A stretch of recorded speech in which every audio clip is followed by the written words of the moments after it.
ఇచ్చే విధానాన్ని మీరు ఏ విధంగా చూస్తారు ఒక ఎమ్మెల్యేగా? నువ్వు తెలంగాణ వాదిగా పోనీ. తెలంగాణ వాదైనా తెలంగాణ వాదైనా ఎవరైనా సరే విద్వేషాలు రెచ్చగొట్టద్దు. నేను రెచ్చగొట్టిన నన్ను కూడా అరెస్ట్ చేయొచ్చు, తప్పేముంది? నేను రెచ్చగొట్టి నన్ను అరెస్ట్ చేయొచ్చు. ఏమంటే వాళ్ళు మాట్లాడే దాంట్లో న్యాయం లేదా? న్యాయము అన్నీ మళ్ళీ మీకు అదే చెప్తున్నాను కదా. గోబ్యాక్ మార్వాడి ఎందుకంటావు? గోబ్యాక్ వెస్ట్ బెంగాల్ అంటావు. రేపు తెల్లారి నీకు 3 మంచి లేకపోతే ఎట్లా? వెస్ట్ బెంగాల్ కూడా గొడవ పడతాడు అన్న హోటల్లో తాగి. ఇప్పుడు మొత్తం క్రైమ్ డాటా తీయండి. మరి ఇప్పుడు 2014 నుంచి క్రైమ్ డాటా తీయండి. క్రైమ్లో ఎంతమంది కొట్టుకున్నారు, తెలంగాణ వాళ్ళు ఎంతమంది కులంతో తిట్టుకున్నారు, తెలంగాణ వాళ్ళు ఎంత ఎస్సీ ఎస్టీ కేసులు పెట్టుకున్నారు.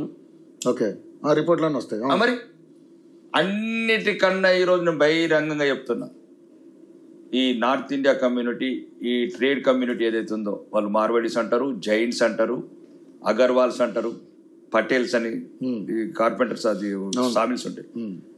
99% ఏ గొడవలలో కోరిలు అస్సలు కోరు. వాళ్ళ విధానము, వాళ్ళ పద్ధతి, వాళ్ళు మాట్లాడే పద్ధతి, వాళ్ళు వెల్కమ్ చెప్పే పద్ధతి,